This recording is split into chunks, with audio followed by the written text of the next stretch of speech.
Hello students, I'm here again with a new chapter, Molecular Basis of Inheritance. So the word inheritance, it is not unknown to you. Inheritance, it simply means the transmission of characters from one generation into the other.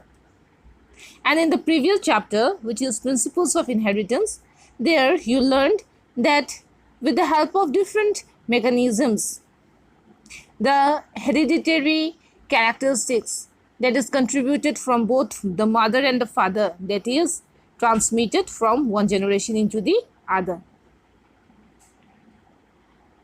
And in this whole process, two specialized cells, they takes the role, and those two specialized cells are the male gametes and the female gametes, that is born by the father and the mother. Now this male and the female gametes, which is contributed from both the father and the mother, they bears the genes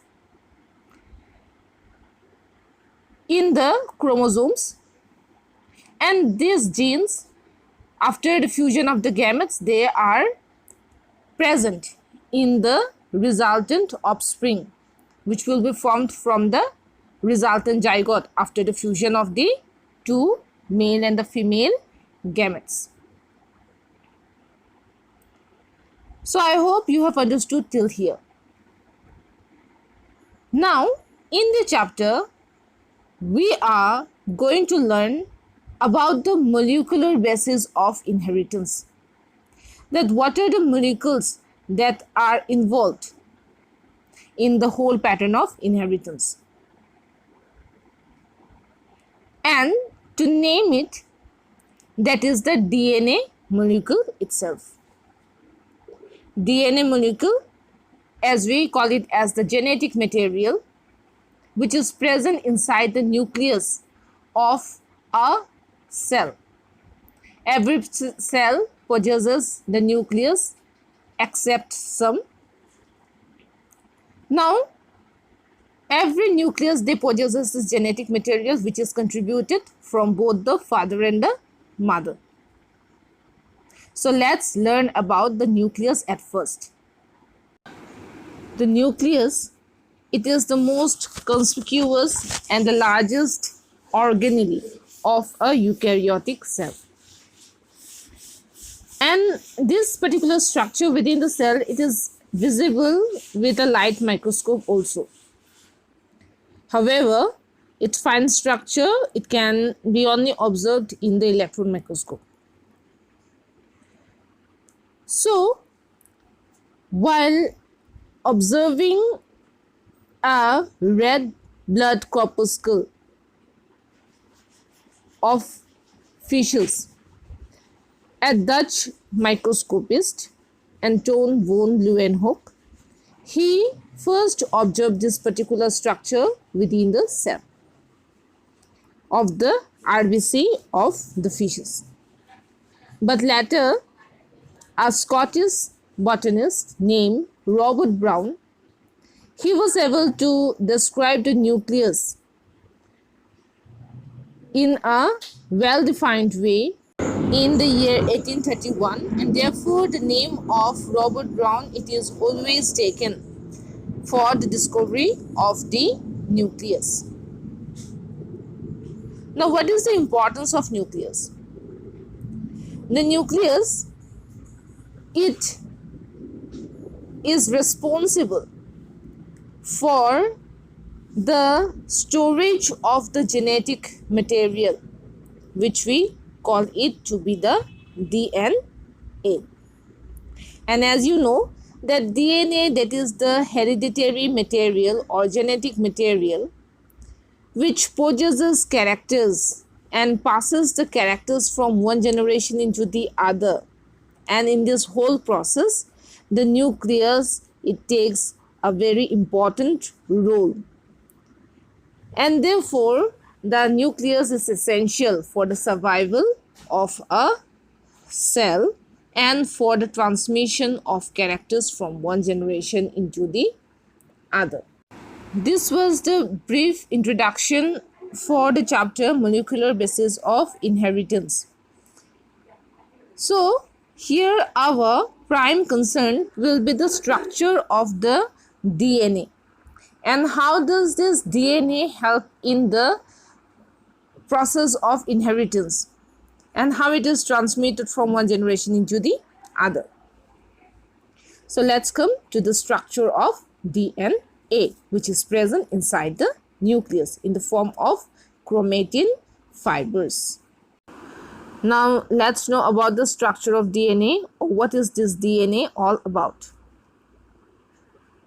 The DNA, its full form is deoxyribonucleic acid. As for the occurrence of DNA, it is mainly found inside the nucleus. And also there are some other cell organelles such as mitochondria, chloroplast. They also possess the DNA. But here the DNA that we are going to refer is the one which is found inside the nucleus. Now what is this DNA? So DNA is a long polymer of deoxyribonucleotides. As you can see in the diagram, that DNA, it has many components. Such as in the diagram, you can see sugar phosphate backbone, the base pairs, and these base pairs, they are made up of adenine, thymine, guanine, cytosine. So this possesses a particular component or a particular molecule which is called as the deoxyribonucleotides. And this whole DNA, it is made up of many such deoxyribonucleotides, and that is why the sentence it is says that the DNA, it is a long polymer as it is made up of many deoxyribonucleotides. So that is why it is said as the long polymer of deoxyribonucleotides.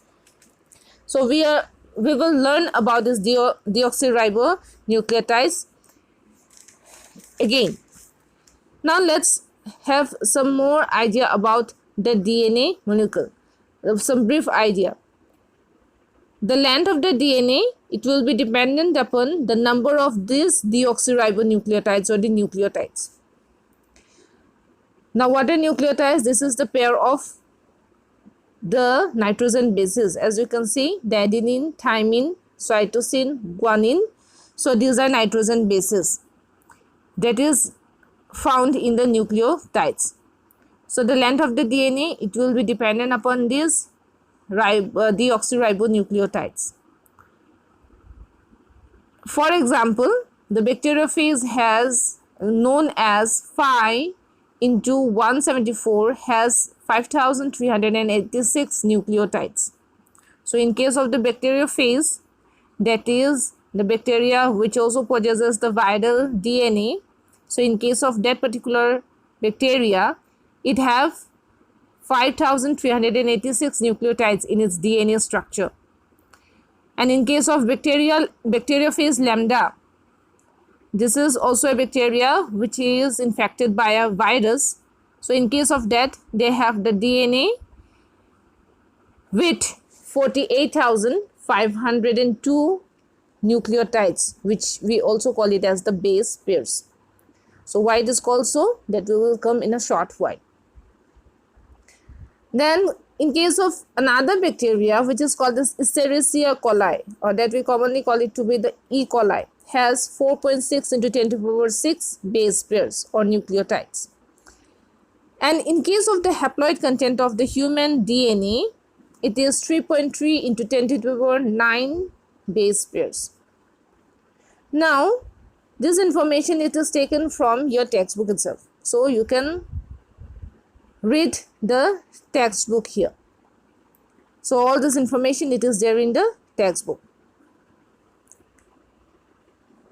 Now this DNA, it is in the form of a spiral structure, and you have known that DNA, which is a large biomolecule which is found inside the nucleus, it is made up of deoxyribonucleotides.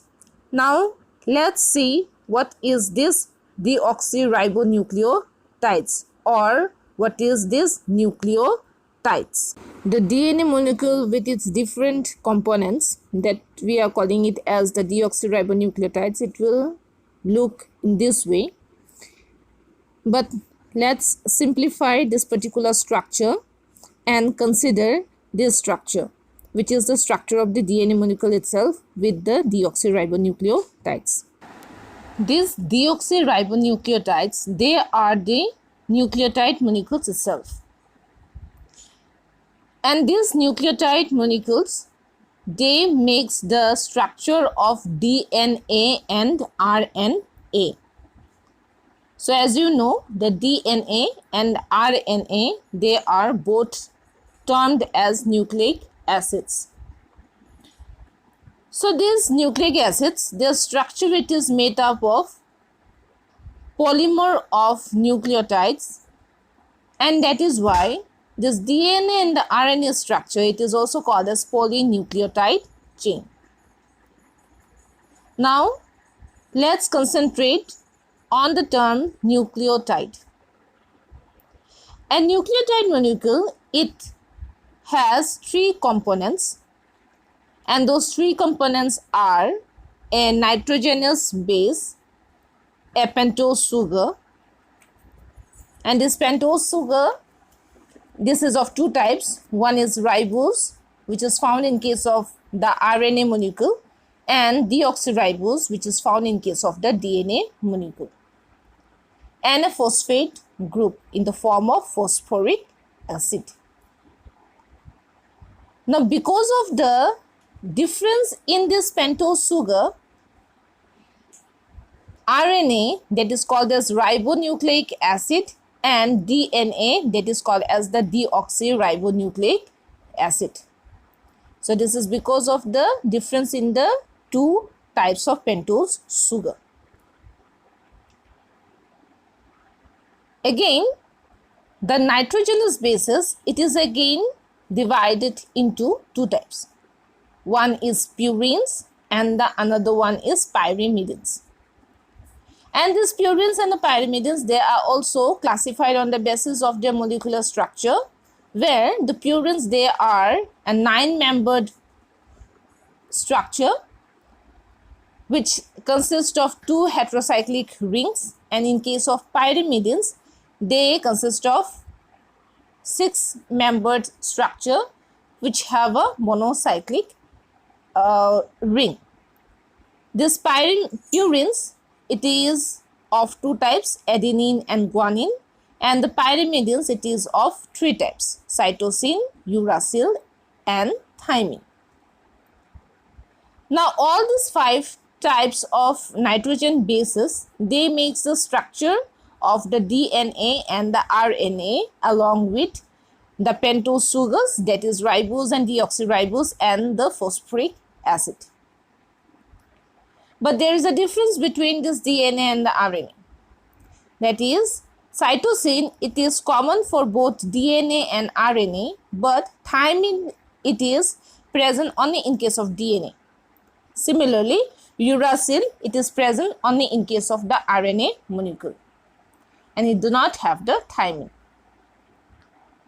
Otherwise, adenine and guanine, which are both purines, they are present in both the DNA and the RNA.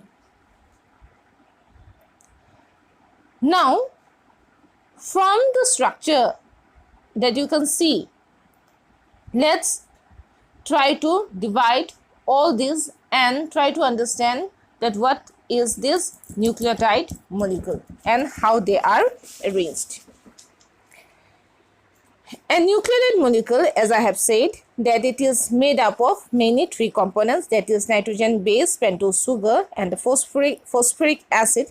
Now in case of the DNA molecule, it will have the nitrogen bases as adenine, guanine, cytosine and thymine, along with the pentose sugar, which will be deoxyribose sugar in case of the DNA molecule.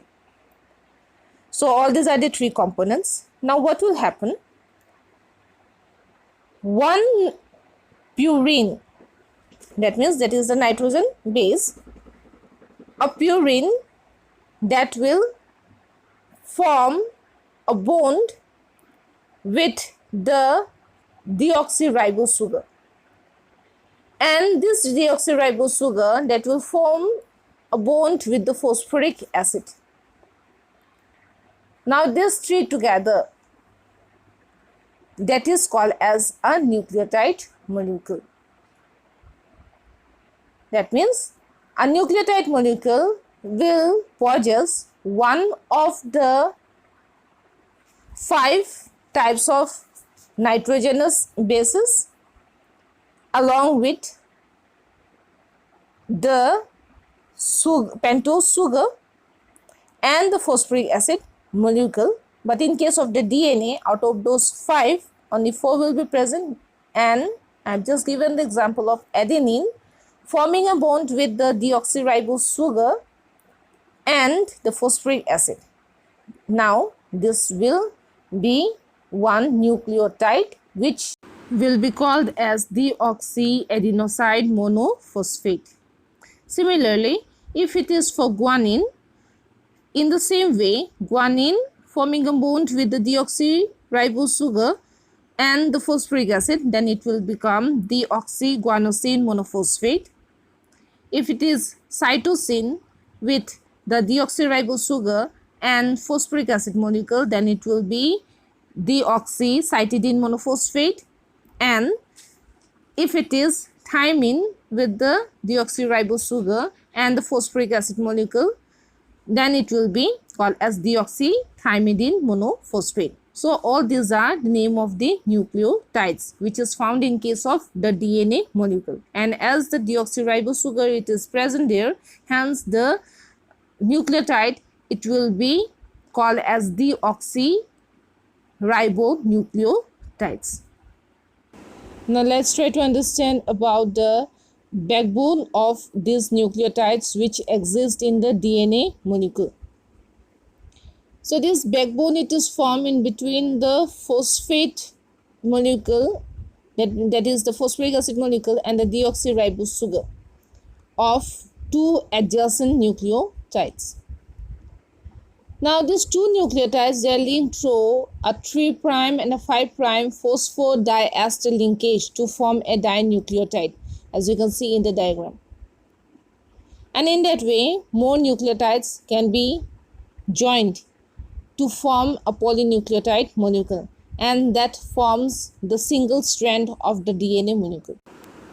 But we can see a double-stranded structure in case of a DNA molecule. That means 2 strands they are united to form the whole DNA molecule with 2 nucleotides that are bonded with each other.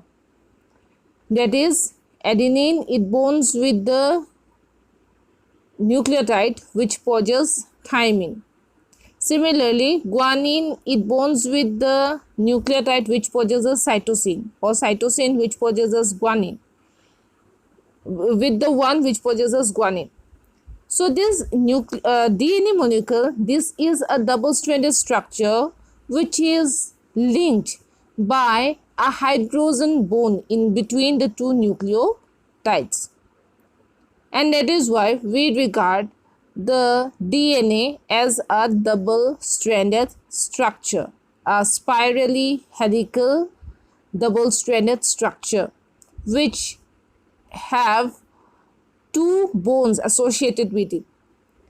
One that forms as the backbone, and this backbone it is formed by the union of the deoxyribose sugar and the phosphoric acid, and this particular backbone that is called as the phosphodiester linkage, and the one that occurs in between 2 nucleotides that forms the double-stranded structure, and there the bond that is formed here that is called as the hydrogen bond, where the nucleotide which possesses adenine pairs with the nucleotide which possesses thymine, and the nucleotide which possesses guanine gets bonded with the nucleotide which possesses cytosine.